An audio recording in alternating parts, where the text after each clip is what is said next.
अस्सलाम वालेकुम, मैं हूँ शाहजेब खानजादा। तहरीक इंसाफ के डी चौक में एहतजाज के बाद वज़ीर आला खैबर पख्तूनख्वा अली अमीन गंडापुर के किरदार पर खुद तहरीक इंसाफ के अंदर से सवालात उठ रहे हैं, शकूक व शुबहात जन्म ले रहे हैं। पहले अली अमीन गंडापुर एहतजाज की तमाम जिम्मेदारियों का मरकज़ थे, मगर अब तमाम तर तनकीद का मरकज़ बने हुए हैं। पार्टी के अंदर से उन पर शक का इजहार किया जा रहा है, क्योंकि हफ्ते को वज़ीर आला अली अमीन गंडापुर सख्त सिक्योरिटी हिसार के बावजूद तमाम रुकावटें अबूर करते हुए कारकुनों को लेकर इस्लामाबाद में डी चौक के करीब पहुंचे, एहतजाज में शरीक हुए, मगर फिर फ़ौरन ही वहाँ से खैबर पख्तूनख्वा हाउस चले गए और 24 घंटे से ज़ायद तक गायब रहे। इस दौरान PTI की क़यादत मुसलसल हुकूमत और इदारों पर इल्ज़ाम लगाती रही कि वज़ीर आला को गिरफ्तार कर लिया गया है, अगवा कर लिया गया है, हब्से बेजा में रखा गया है, जबरी गुमशुदगी हो गई है। मगर फिर 24 घंटे बाद अली अमीन गंडापुर इस्लामाबाद में नहीं बल्कि पेशावर में असेंबली के सेशन के दौरान सामने आ गए और फिर खुद बताया कि वो खैबर पख्तूनख्वा हाउस में ही थे, यानी किसी ने गिरफ्तार नहीं किया था। मगर अली अमीन गंडापुर की तरफ से बयान की गई इस कहानी पर PTI के अंदर से शक का इजहार किया जा रहा है। PTI के रहनुमा रऊफ हसन ने कहा है कि अली अमीन गंडापुर की कहानी में झोल है। सुनाई अली अमीन ने कहानी आपने सुनी? जी हाँ, मैंने सुनी, बिल्कुल डिस्कस भी हुआ है हमारे सेशंस में। वो अलफ लैला की बात आप कर रहे हैं तो अलफ लैल भी कहानियां जो होती हैं वो बड़ा खासा अच्छा लगता है। मेरा ख्याल है कि बाज़ दफा इंसान से दिल करता है कि हम ऐसी कहानियों में ही रहें। जोल है, बहुत जोल है उसमें, मैं मान रहा हूँ, मैं आपके सामने बैठा हुआ मान रहा हूँ। लेकिन चीफ मिनिस्टर साहब ने फरमाया है कि चीफ मिनिस्टर साहब को पता है कि वो क्या कह रहे हैं, so we have to go by that. Rauf Hasan Ali Amin Gandapur की कहानी पर शक का इजहार कर रहे हैं, मगर खैबर पख्तूनख्वा हुकूमत के तर्जुमान कह रहे हैं कि ये सब वज़ीर आला अली अमीन गंडापुर ने हिकमत अमली के तहत किया है। बैरिस्टर सैफ ने कहा कि वज़ीर आला अली अमीन गंडापुर छुपे नहीं थे, बल्कि ये उनकी हिकमत अमली थी। अली अमीन छुपा नहीं था, ये अली अमीन की स्ट्रेटजी थी। हमें भी पता था कि आगे मोटरवे पर रेंजर्स और रेंजर्स के पीछे पाक फौज खड़ी है। वज़ीर आला खैबर पख्तूनख्वा की गिरफ्तार करना चूँकि गैर कानूनी इकदाम था और हमें पता था इस बात का, इसलिए वज़ीर आला वहाँ से निकल गए। वो क्यों गिरफ्तारी दें, एक गैर कानूनी काम में हम क्यों मामलत करें?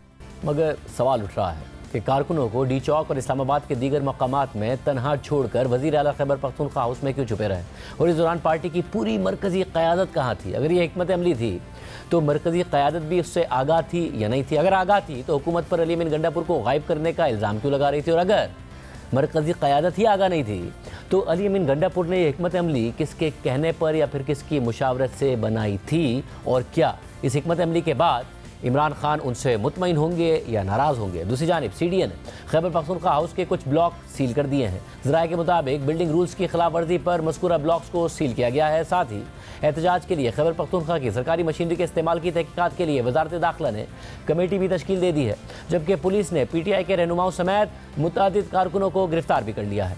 वाज़ेह रहे कि इमरान खान ने गुज़िश्ता जुम्मे 4 अक्टूबर को पार्टी रहनुमाओं और कारकुनों को हर हाल में डी चौक पहुँचकर एहतजाज करने की कॉल दी थी, जिस पर खैबर पख्तूनख्वा के वज़ीर आला अली अमीन गंडापुर ने ऐलान किया था कि वो हर हाल में डी चौक पहुँचेंगे। मगर जुम्मे से पहले ही हुकूमत ने इस्लामाबाद में दफ़ा 144 नाफिज कर दी। इस्लामाबाद और रावलपिंडी को मिलाने वाले तमाम रास्तों को कंटेनर से बंद कर दिया। साथ ही SCO कॉन्फ्रेंस के तनाजुर में इस्लामाबाद में सिविल इंतजामिया की मदद के लिए फ़ौज को भी तलब कर लिया। जुमे को खैबर पख्तूनख्वा से वज़ीर आला अली अमीन गंडापुर की क़यादत में काफ़िले ने इस्लामाबाद की तरफ सफ़र जारी रखा। इस दौरान इस्लामाबाद में डी चौक जाने की कोशिश करने वाले PTI के कारकुनों और पुलिस एहलकारों के दरमियान झड़पें हुई। अली अमीन गंडापुर और उनके काफ़िले ने जुम्मे और हफ्ते की दरमियानी रात बुरहान इंटरचेंज पर गुजारी और फिर अगले दिन यानी हफ्ते को कंटेनर्स हटाते हुए आगे बढ़े और फिर अचानक वज़ीर आला अली अमीन गंडापुर काफ़िले से अलग होकर इस्लामाबाद के रेड जोन के करीब पहुँच गए और कारकुनों के साथ नजर आए और सबको हैरान कर दिया। जिसके बाद अली अमीन गंडापुर ने चाइना चौक पर मौजूद कारकुनों से एक मुख्तसर खिताब किया, कारकुनों को वहीं पर रहने की हिदायत की और इंतजामात करने का कहा। इमरान खान के साथ हमारे राब्ते हैं, चूंकि वकीलों के भी हैं, हमारे भी हैं। हमने पहुंचा यहाँ पर। अब इसके बाद चूंकि रियासत ने हमें रोकने के लिए बहुत बड़ा चैलेंज दिया था, अल्लाह हक है, उसने जरूर किया। हम बड़े लोग नहीं है, हम कमजोर लोग हैं। अब आराम से आप सारे यहाँ बैठे, इधर आपके लिए बिस्तर का बंदोबस्त करते हैं, टेंट लगवाता हूँ मैं, सामने मस्जिद है, शुक्राने के नफल जरूर पढ़ना, खाने का बंदोबस्त करता हूँ। जो भी दोस्त आपके हैं, कोई बंदा अकेला जाके यहाँ पे ले आओ। इसके बाद अली अमीन गंडापुर अचानक वहाँ से कहीं और निकल गए और कुछ देर बाद तस्दीक हुई कि वो करीब वाक़े खैबर पख्तूनख्वा हाउस चले गए हैं। इसी दौरान खैबर पख्तूनख्वा हाउस के बाहर पुलिस और रेंजर्स एहलकार भी पहुँच गए और खबर आई कि अली अमीन गंडापुर की गिरफ्तारी के लिए रेंजर्स और पुलिस एहलकार खैबर पख्तूनख्वा हाउस में दाखिल हो गए और फिर वज़ीर आला खैबर पख्तूनख्वा अली अमीन गंडापुर मंजर आम से मुकम्मल तौर पर गायब हो गए और अगले 24 घंटे तक ये मौमा बना रहा कि खैबर पख्तूनख्वा के वज़ीर आला कहाँ चले गए हैं। उनसे मुतालिक मुख्तलिफ कयास रैया की गई। PTI दावा कर रही थी कि अली अमीन गंडापुर को गिरफ्तार कर लिया गया है या अगवा कर लिया गया है क्योंकि वो किसी से राब्ते में नहीं है। हमारे साथ बैरिस्टर सैफ साहब मौजूद हैं। सैफ साहब बहुत शुक्रिया मैं ज्वाइन करने के लिए। अब मसला ये हो रहा है कि आपकी अपनी पार्टी से अब रऊफ हसन साहब भी कह रहे हैं कि अली अमीन गंडापुर साहब की कहानी में झोल है। ऐसी क्या बात है कि उन्होंने किसी को नहीं बताई थी पार्टी में, और पार्टी के रहनुमा इल्ज़ाम लगा रहे थे हुकूमत पर, इस्टेब्लिशमेंट पर कि उन्हें गुमशुद कर दिया है, गिरफ्तार कर लिया है। बाद में वो आते हैं और आप आज कह रहे हैं कि वो हिकमत अमली के तहत था, तो हिकमत अमली पार्टी को क्यों नहीं पता थी और पार्टी को क्यों जोर लग रहा है? जी शाहजेब, देखें हालात जैसे जैसे डेवलप होते हैं उनके मुताबिक ही हिकमत अमली चेंज होती है ना। पहले से तो कोई लगा बंदा प्लान जो है वो ना बनाया जा सकता है और ना वो वर्केबल होता है। देखें आपके सामने हैं तमाम हालात, जिन हालात में पेशावर से जुलूस को लीड करके अली अमीन गंडापुर साहब इस्लामाबाद पहुंचे हैं वो आपके सामने जो शेलिंग हुई है, जो पुलिस की तरफ से रियासती जबर का इस्तेमाल हुआ, उन हालात में जब वो वहाँ पहुंचे उसके बाद डी चौक में आए, एहतजाज करने वाले कारकुनों से खिताब भी किया, कारकुन साथ भी आए, कुछ पहले से मौजूद थे और वहाँ पर सारा वो जो एक एहतजाज था वो तो रिकॉर्ड हो गया। उसके बाद अब जब वो गए हैं केपी हाउस, इस वजह से गए हैं ताकि जो बाकी हमारे रहनुमा हैं जो एहतजाज में उनके साथ थे उनके साथ मुशावरत करके आइंदा के लाए अमल का फैसला किया जाए। इस दौरान रेड हो गया और मतलब मैं तो इसको गैर कानूनी हमला ही कहूँगा, रेड तो नहीं कहूँगा, हमला था। जब हमला हुआ तो जाहिर है कि उस वक्त की क्या हिकमत अमली उस वक्त बनाई जा सकती है सिवाय इसके कि अगर इंसान को साइड पे होने का मौका मिले तो हो जाता है। अगर तो ये कानूनी किसी वारंट के तहत गिरफ्तारी का वो होता तो वो यकीनन सरेंडर करते कानून के आगे, लेकिन ये तो सब कुछ गैर कानूनी हो रहा था। तो गैर कानूनी हरकत के सामने तो आपको अपने दिफा का भी हक है और अपने आप को जान बचाने का भी हक है। तो वो साइड पे हो गए, उधर ही रहे। उन्होंने असेंबली के फ्लोर पे वाजे कर दिया कि मैं वहीं पे था, जब रेंजर्स चले गए तो फिर मैं निकला, और चूंकि हर तरफ से सील था और सब कुछ अंडर सीज था तो वो निकले हैं, जिस तरह से भी निकले हैं वो उनकी तफसीलात उन्होंने कुछ बताई हैं।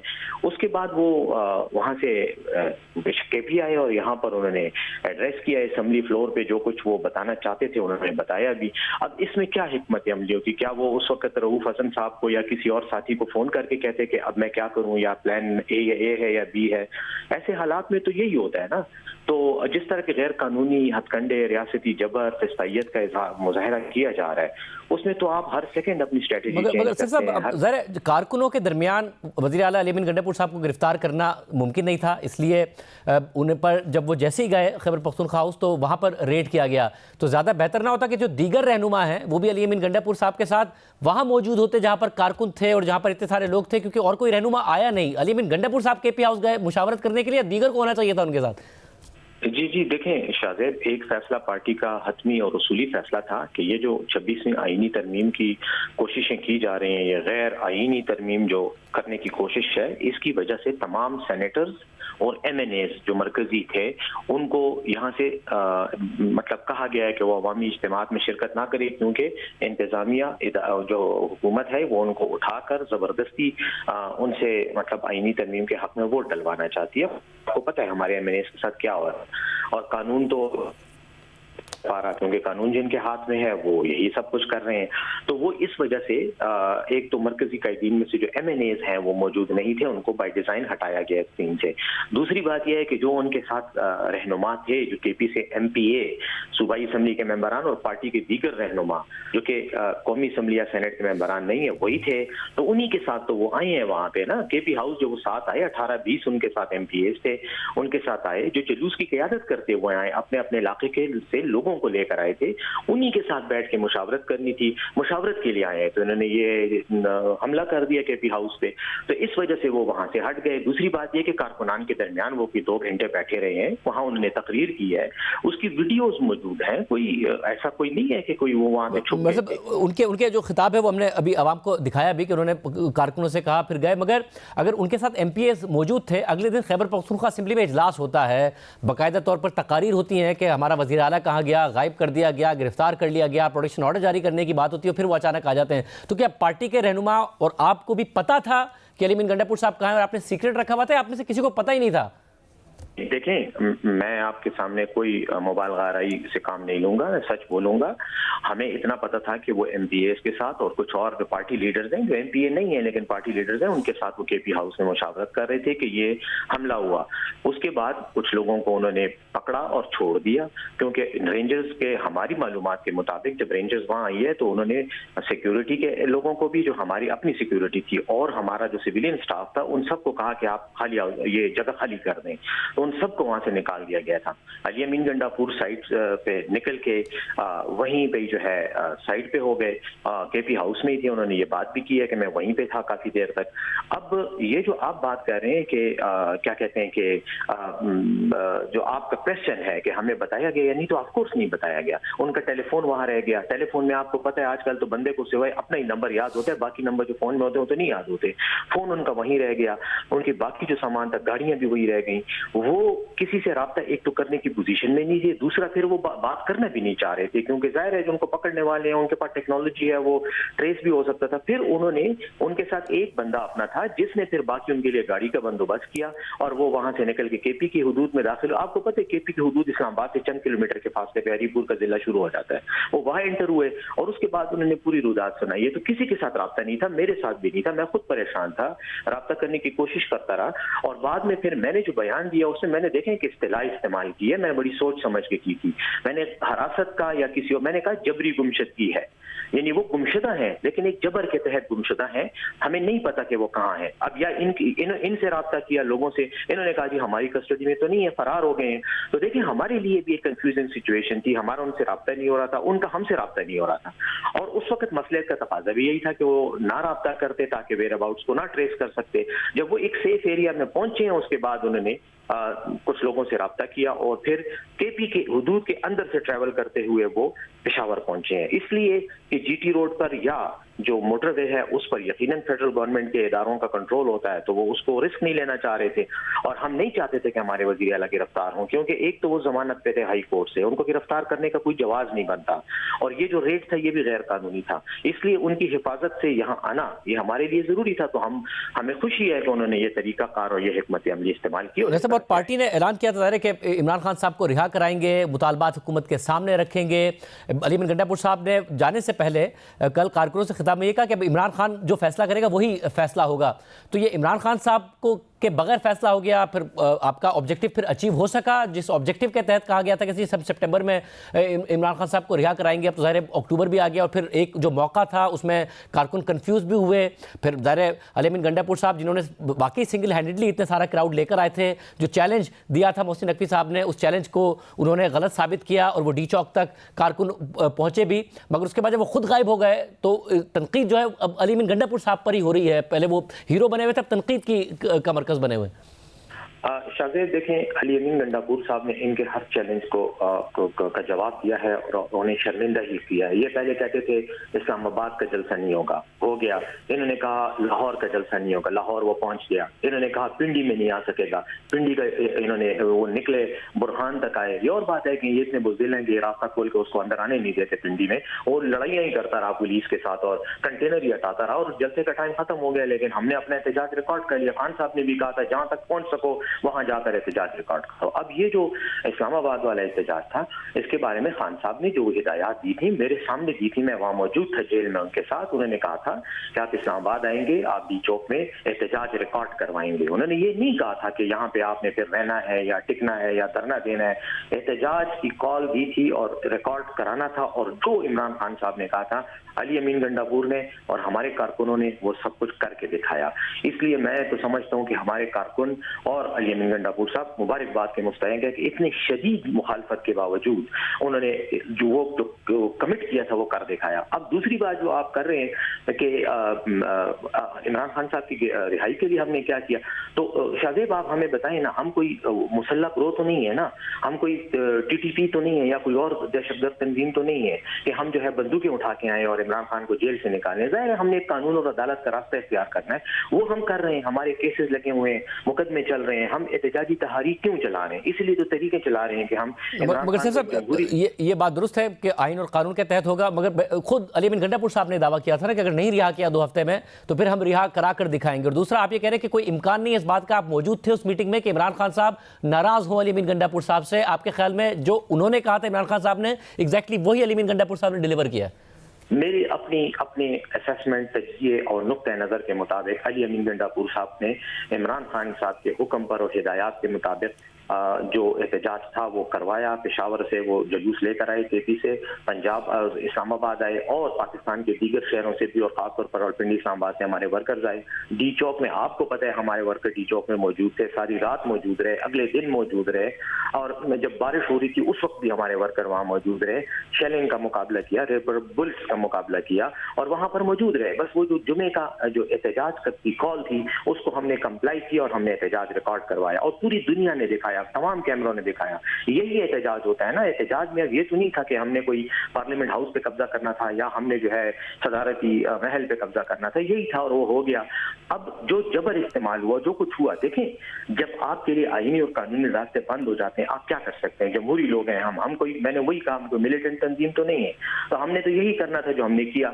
अब अगर किसी को शर्म नहीं आती, किसी को एहसास नहीं है और किसी को ये एहसास भी नहीं है कि वो आईनी और कानून के साथ किस तरह का खिलवाड़ कर रहे हैं और मुल्क के निजाम को किस बेदर्दी से खोखला कर रहे हैं चंद दिन के इख्तियार की खातिर, तो ठीक है, फिर कौम को भी अगर एहसास ना हो तो फिर अब कौम से हम क्या गिला कर सकते हैं? हम तो तो गंडापुर साहब के पास एक चैलेंज है, वो वजीर आला हैं, मुख्तलिफ इदारों के साथ जो सूबा है वैसे ही बहुत सेंसिटिव हालात हैं, काम करना है। तो अगर इमरान खान साहब आप कह रहे हैं कि उन्हें कोई शिकायत नहीं होगी, अली अमीन गंडापुर साहब ने डिलीवर किया, तो क्या ये तासुर भी दुरुस्त है कि उन्होंने दूसरी तरफ भी ये कमिटमेंट दी थी कि हम रुकने के लिए नहीं आ रहे हैं, अपना एहतजाज रिकॉर्ड कराएंगे, चले जाएंगे, तो उन्होंने वहां भी कमिटमेंट पूरी की है? देखें शाहजेब, बदकिस्मती से हमारे मुल्क में बंदा अच्छा काम करे तो भी उस पर इल्ज़ाम लगते हैं और बुरा काम तो वैसे ही लगते हैं। लेकिन अब तो ये रीत चल पड़ी है कि जो बुरा काम करते हैं, जो कौमी दौलत को लूटते हैं, जो करप्शन करते हैं, जो बददियानती करके फॉर्म 47 के जरिए इक़्तिदार में आते हैं, उनको कोई बुरा नहीं कहता, वो सब ठीक ही होते हैं और वो इक़्तिदार के मज़े भी ले रहे होते हैं और दौलत को भी इंजॉय कर रहे होते हैं, जो मेरी और आपकी दौलत है। लेकिन जहाँ तक आपकी इस बात का ताल्लुक है, मैं तो ज़ाती तौर पर यह समझता हूँ कि ये कॉन्स्पिरेसी थ्योरी कि उन्होंने किसी के साथ डील की है या किसी इदारे के साथ, ये गलत इसलिए है कि आप उनकी हालत देख लें, आज भी आप उनको देख लें, 3 दिन वो गैस खाते रहे हैं, किस्म का जो आंसू गैस थी, उनका सीना खराब है, उनकी हालत खराब है। आज भी उन्होंने यहाँ पर डॉक्टर से चेकअप करवाया है क्योंकि उनको बुरी तरह से खांसी आ रही है। 3 दिनों से वो इस उसमें मुब्तला है। हमारे हजारों कारकुन एज वी स्पीक इस वक्त पिंडी की जेलों में, और आपको पता है क्या हुकूमत क्या कर रही है, अदालतें क्या कर रही हैं? 2-2 लाख रुपए मचलका एक वर्कर की जमानत के मांग रहे हैं। अब हमारे वर्कर जो केपी से गए थे या जो मुख्तलिफ इलाकों से आए हैं, वो 2 लाख रुपए के मचल के कैसे जमा कराएं? आम लोग हैं, आम पाकिस्तानी हैं। अदालतें ये कर रही हैं, हमारे लोगों को 10-10 और 15-15 दिन के रिमांडों पे, फिजिकल रिमांड पे पुलिस के हवाले किया जा रहा है। आज सुना है कि एहतसाब अदालत का जज भी बदल दिया गया है ताकि वो जो भी आए वो मजीद सख्ती करे। ये सब कुछ हम क्यों बर्दाश्त कर रहे हैं? क्या अगर हमारी डीलें होती और हम किसी अंडरस्टैंडिंग के तहत आते तो हमारे साथ ये होता? अगर डीलें होती तो जो डील करने वाले हैं वो आज फॉर्म 47 के नतीजे में इस्लामाबाद में और पंजाब में बरसर इक़्तिदार हैं। जिन्होंने डीलें की हैं वो आपके सामने हैं और जो डीलें ना करने वाले हैं वो डीलें ना करने का खमियाजा भुगत रहे हैं और वो जदोजहद कर रहे हैं। तो ये फर्क है। बहुत शुक्रिया बैरिस्टर साहब की गुफ्तगू आपने सुनी। एजाज सैयद से जानते हैं कि आखिर हुआ क्या, मामला क्या था, अंदर की खबर क्या है। एजाज सैयद बहुत शुक्रिया हमें ज्वाइन करने के लिए। असल मामला क्या हुआ, जब बिल्कुल करीब आ गए थे अली अमीन गंडापुर और पार्टी में हीरो बने हुए थे, अचानक गायब होते हैं और फिर गायब भी हो जाते हैं। हुकूमत पर पूरी पार्टी इल्ज़ाम लगाना शुरू कर देती है। अली अमीन गंडापुर एक अलग स्टोरी आके बताते हैं और फिर पूरी पार्टी में या सोशल मीडिया पे कम से कम उनके खिलाफ बहुत ज़्यादा बातें हो रही हैं। खुद हमने देखा कि रऊफ हसन साहब कह रहे हैं कि उनकी स्टोरी कन्विंसिंग नहीं है। क्या हुआ? जो एहतजाज हुआ है इससे पहले भी वो आए थे और हमने बताया था कि वो कहाँ पर गए हैं।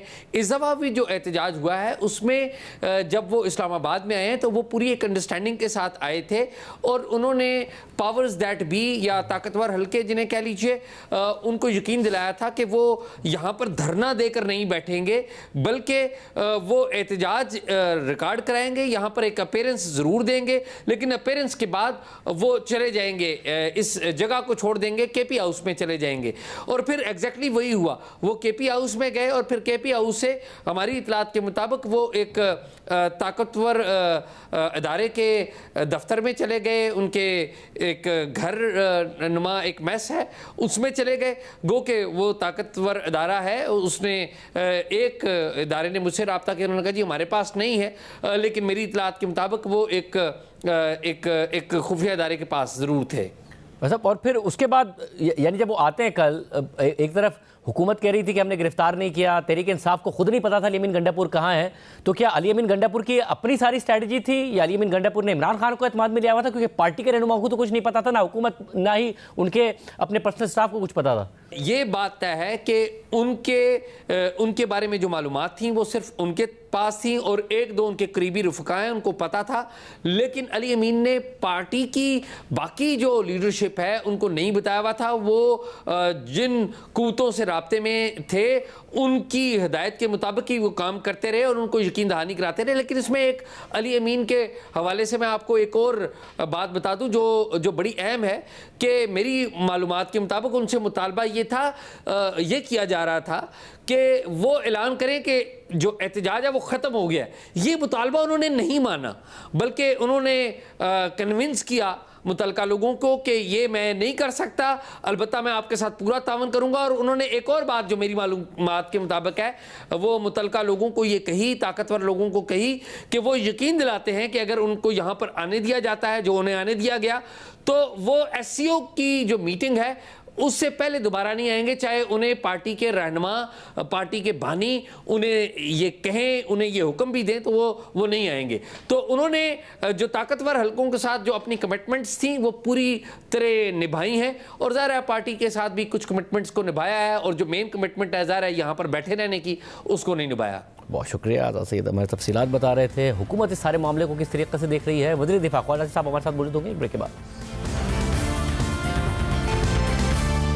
प्रोग्राम में दोबारा खुश आमदीद नाज़रीन। वज़ीर दिफा ख्वाजा आसिफ साहब हमारे साथ मौजूद हैं। ख्वाजा साहब बहुत शुक्रिया हमें ज्वाइन करने के लिए। आप काफ़ी पहले से अली अमीन गंडापुर साहब पर ज़ाहिर ये इल्ज़ाम लगाते रहे कि वो डुअल गेम खेलते हैं।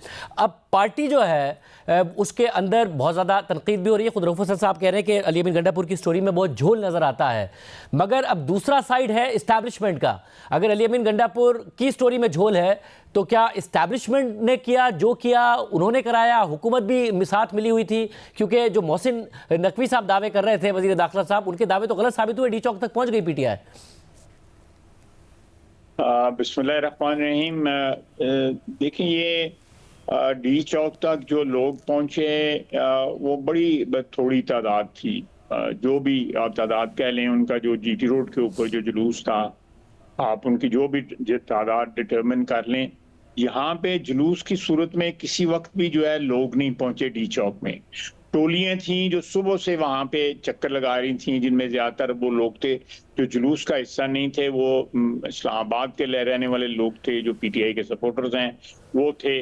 जुलूस से के लोग जो है at a very late stage जो है बड़ी थोड़ी तादाद में वहां पे उन्होंने पेनिट्रेट कर सका। उसके बाद जब ये सोशल मीडिया पे चलना शुरू हो गया और ये अफवाह फैल गई कि अली अमीन गंडापुर जो है वो फरार हो गए हैं और डिजर्ट कर गए हैं अपने जुलूस को और उनका कोई पता नहीं लग रहा, तो मेरा ख्याल है कि थोड़ा बहुत जो हौसला था में पीटीआई के वर्कर्स में वो भी टूट गया। और वो आपको नजर आता है फिर जिस तरह लोग रोते नजर आए डी चौक में। उनके शायर हैं अहमद फराद, वो कैद भी रहे। उनकी एक स्पेस जो होती है सोशल मीडिया पे, उसमें तूतू मैमे भी, एक सिंगर साहब है, मैं नहीं उनको जानता, उनके साथ तूतू मैमे भी हुई। उन्होंने जियो के साथ और दूसरे मीडिया के साथ भी कहा कि ये हमारे साथ ज्यादती की है लीडरशिप ने जो है, और ये धोखा दिया गया है पार्टी को। इस तरह की उन्होंने गुफ्तगू कही है। ऑथेंटिक आदमी है ये। इस तरह और बहुत से सोशल मीडिया जो है भरा पड़ा है। कल से पीटीआई के वर्कर्स जो हैं वो एहतजाज कर रहे हैं सोशल मीडिया पे, जो कल तक परसों तक जो अपनी पार्टी को जो है मिलिटेंटली डिफेंड कर रहे थे। और जहां तक मैंने तो पहले दिन से कहा था कि ये कोई 2 नंबर काम कर रहा है ये। और जब इन्होंने जलसे से भी गायब हुए हैं, 8 घंटे के लिए 10 घंटे के लिए गायब हुए हैं, तब भी मैंने कहा था ये 2 नंबर काम कर रहा है ये बंदा जो है। और ये वहां से निकले हैं, गाड़ी में निकले हैं, रिपोर्टरली कहते हैं डिक्की में बंद थे।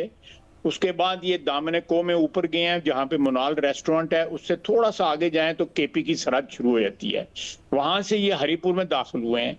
रात इन्होंने बसर की है उमर अयूब साहब के घर जो है, और सुबह तैयार शहर होके भंगड़ा डालते हुए असेंबली में पहुंच गए हैं, और जो पंजाबी में जिसे कहते हैं कि बैजा बैजा करनी शुरू कर दी गई। ख्वाजा साहब, जब आप ये कहते हैं कि ये दर दोनों तरफ खेलते हैं और ये इल्ज़ाम अगर उन पर लगता है, तो पहले ये हुआ कि एक दफ़ा इन्होंने जलसा मनसूख किया था, इमरान खान साहब को पैगाम पहुंचाया था, और फिर इमरान खान साहब कहते हैं कि मेरी पीठ में छुरा घोपा था और इस्टेब्लिशमेंट ने धोखा दिया था हमें उस तरीके से। तो क्या कल परसों फिर कोई धोखा हुआ है? कितना करीब पहुंच गए यमीन गंडापुर साहब, और फिर क्या उन्हें मिसलीड किया गया? जो विकेटों की दोनों तरफ अगर वो खेल रहे हैं तो इस्टेब्लिशमेंट भी तो खेल रही है।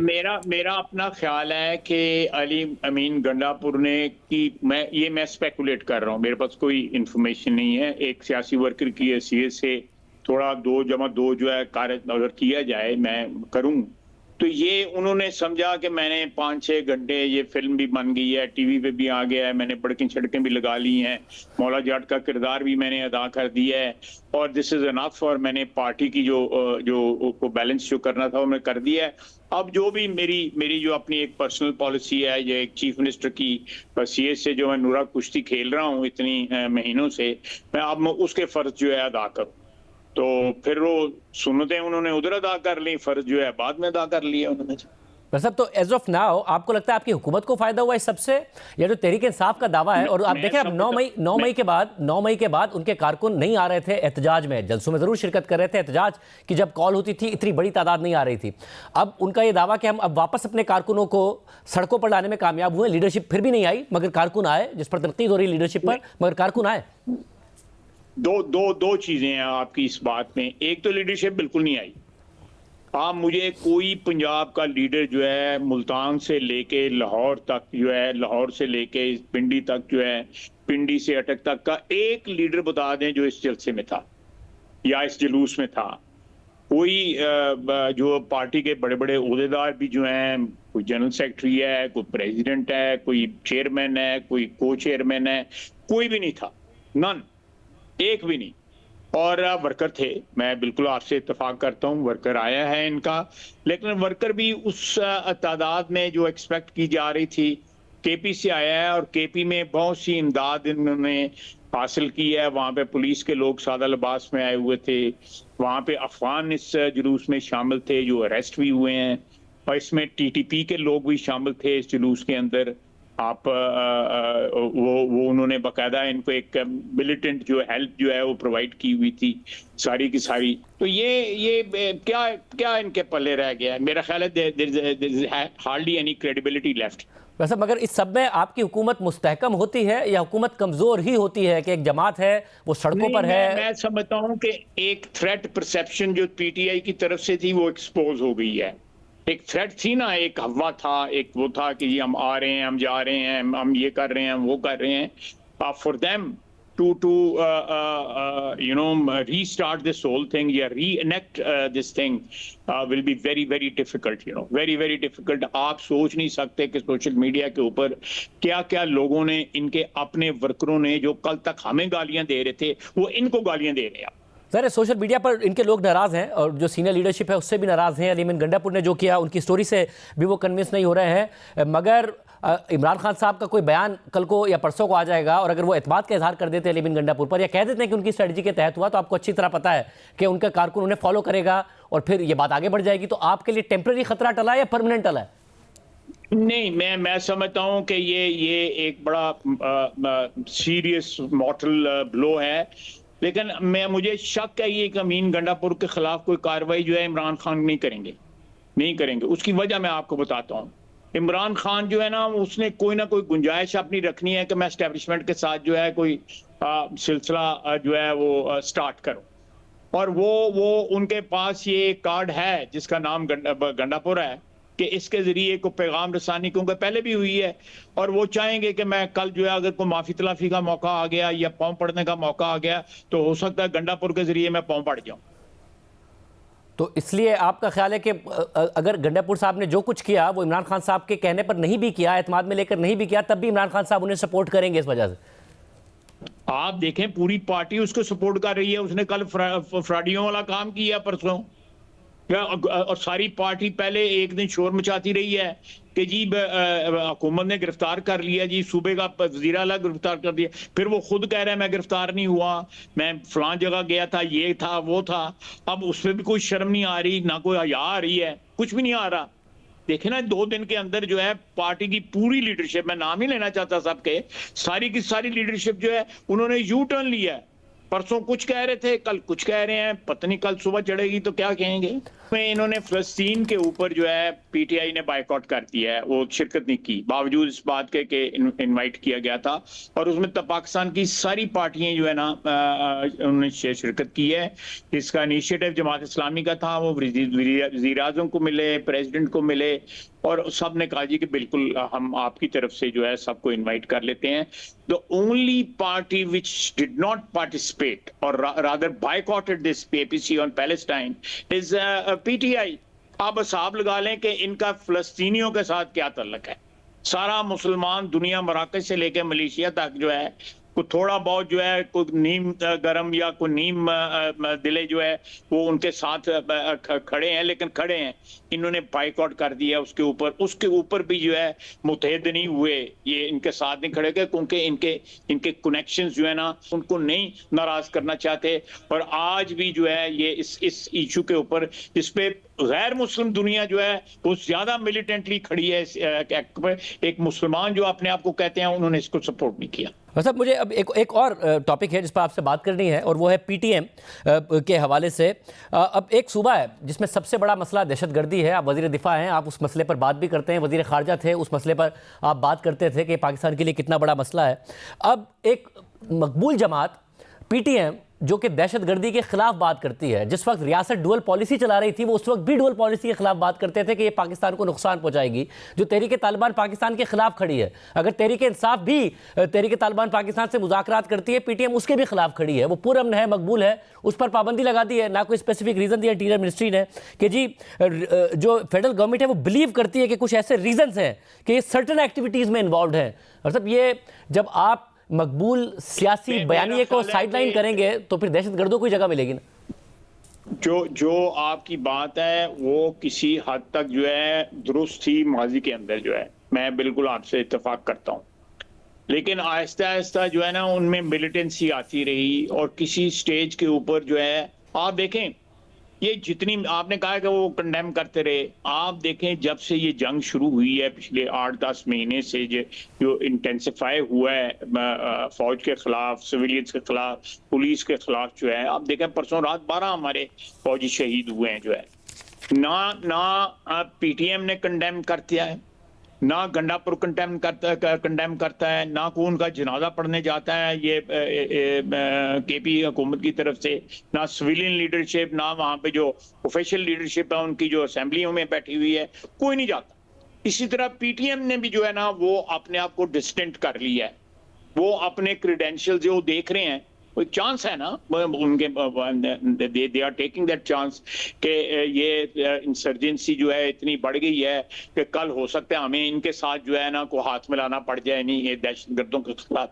तो वो they are keeping the PTM जो है अपनी वो ऑप्शन ओपन रख रही है। बिल्कुल, मैं माजी में जो आप बात कर रहे हैं ठीक कर रहे हैं, लेकिन अब जो बात उनकी जो है ना वो उस तरह की बात नहीं है। सब अगर फिर इसके स्पेसिफिक अगर ऐसा कुछ होता तो specific reason interior ministry identify करती। उन्होंने आज तक दहशतगर्दी के खिलाफ बात की है। जब वो असेंबली में अपना जमहूरी किरदार अदा कर रहे थे, जमहूरियत की बात कर रहे थे, तो उस वक्त भी उनकी पकड़ दकड़ी हो रही थी, उन्हें जेलों में डाला जा रहा था, उनकी ज़बानबंदी की जा रही थी। अभी भी मारक बलोच को देख लीजिए, वो BLA पर तनकीद करती हैं, वो कहती है कि हम पुरअमन तरीके से अपना हल चाहते हैं, मगर उनकी ज़बानबंदी की जाती है, उनके ऊपर कदगरें लगाई जाती हैं। PTI हुकूमत में थी तो इनके खैबर पख्तूनख्वा के कुछ वज़रा पीटीएम के खिलाफ तकारीर किया करते थे कि ये रियासत मुखालिफ हैं, और ज़ाहिर है उस वक्त जो अपोजिशन थी आप लोगों की वो काफ़ी हमदर्द हुआ करती थी इनकी। इसके अलावा जो इनके कुछ साबिक रहनुमा भी हैं, चाहे वो मोहसिन दावड़ हो चाहे अली वज़ीर हो, उन्होंने बाकायदा तौर पर इमरान खान साहब की हुकूमत को हटाने के लिए वोट दिया और आप लोगों के साथ मिले, हमेशा आइन के साथ खड़े रहे, जमहूरियत के साथ खड़े हैं, इलेक्शन की बात करते हैं, एंटी टेररिज्म की बात करते हैं,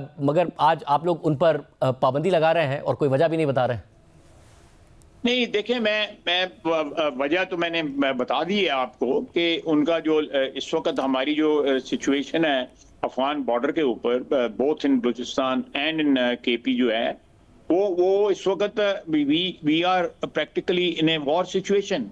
वहाँ पे डेली हम जो है बलूचिस्तान में जो है वहाँ पे लोगों के आईडी कार्ड देख के उनको गोली मार दी जाती है।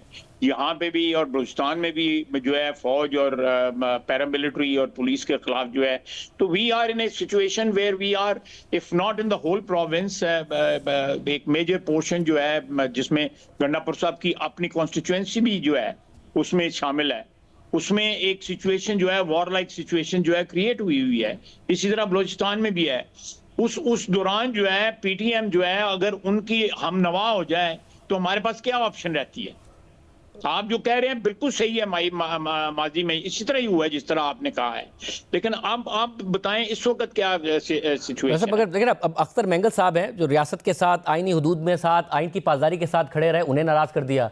अब पीटीएम के ऊपर पाबंदी, मतलब जब मैं कह रहा हूँ कि जब सियासी बयानिया साइडलाइन कर दिया जाएगा तो फिर मिलिटेंट्स का बयानिया ही चलेगा ना, और फिर वही आगे आएंगे सामने।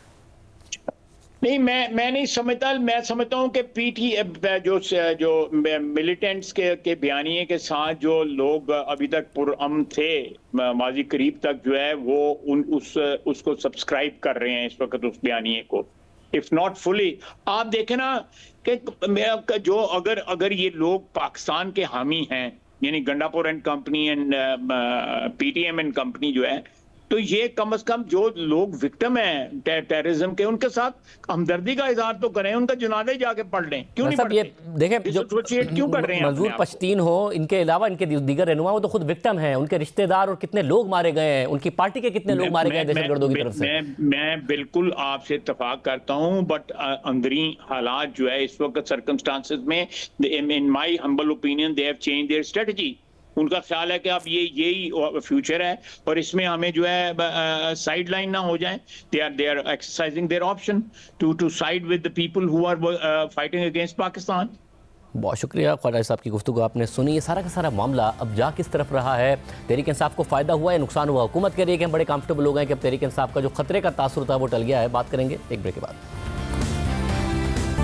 पाकिस्तान में चीनी शहरियों को एक बार फिर निशाना बनाया गया है। गुज़िश्ता रात कराची एयरपोर्ट के सिग्नल के करीब खुदकुश हमले में 2 चीनी शहरियों समेत 3 अफराद हलाक और 17 ज़ख्मी हो गए। धमाके के 17 ज़ख्मियों में एक चीनी शहरी और सिक्योरिटी पर मामूर पुलिस और रेंजर्स के एहलकार भी शामिल हैं। तफ्तीशी हुकाम के मुताबिक खुदकुश हमला आवर एयरपोर्ट से निकलते ही रास्ते में आने वाले पहले सिग्नल के बाद गाड़ी में चीनी शहरियों के काफिले का मुंतज़िर था और चीनी काफिले के एयरपोर्ट एग्जिट सिग्नल क्रॉस करते ही गाड़ी करीब ले जाकर उड़ा दी। कार में बारूद था जिससे गाड़ी मुकम्मल तबाह हो गई। धमाके से मुतालिक बॉम्ब डिस्पोजल यूनिट की रिपोर्ट जियो न्यूज़ को मौसूल हो गई है, जिसके मुताबिक धमाके के लिए 70 से 80 किलो धमाका खेज मवाद का इस्तेमाल किया गया और धमाके की जद में आने वाली 15 गाड़ियों को शदीद नुकसान पहुंचा। तफ्तीशी हुकाम के मुताबिक खुदकुश धमाके में इस्तेमाल की गई गाड़ी और उसके मालिक का रिकॉर्ड मिल गया है, जबकि तहकीकाती ज़राए के मुताबिक धमाके के बाद एक खातून समेत मुतादिद अफराद को हिरासत में लिया गया है। आज वज़ीर आज़म शहबाज शरीफ ने चीन के सिफारत खाने जाकर चीनी सफ़ीर से मुलाकात की है और कहा है कि वाक़े के ज़िम्मेदारान को जल्द शनाख्त के बाद कैफ़र किरदार तक पहुँचाया जाएगा, जबकि चीन ने हुकूमत पाकिस्तान से अपने शहरियों पर हमले के ज़िम्मेदारों को सख्त सज़ा देने का मुतालबा कर दिया है। इस्लामाबाद में चीनी सिफारत खाने के बयान में कहा गया है कि पाकिस्तानी हुक्काम से मुकम्मल तहकीकात और हमलावरों को सख्त सज़ा देने का मुतालबा करते हैं। पाकिस्तान से एमरजेंसी प्लान नाफिज करके फौरी तहकीकात की दरख्वास्त की है। आज के प्रोग्राम में इतना ही। इजाज़त दीजिए। अल्लाह हाफ़िज़।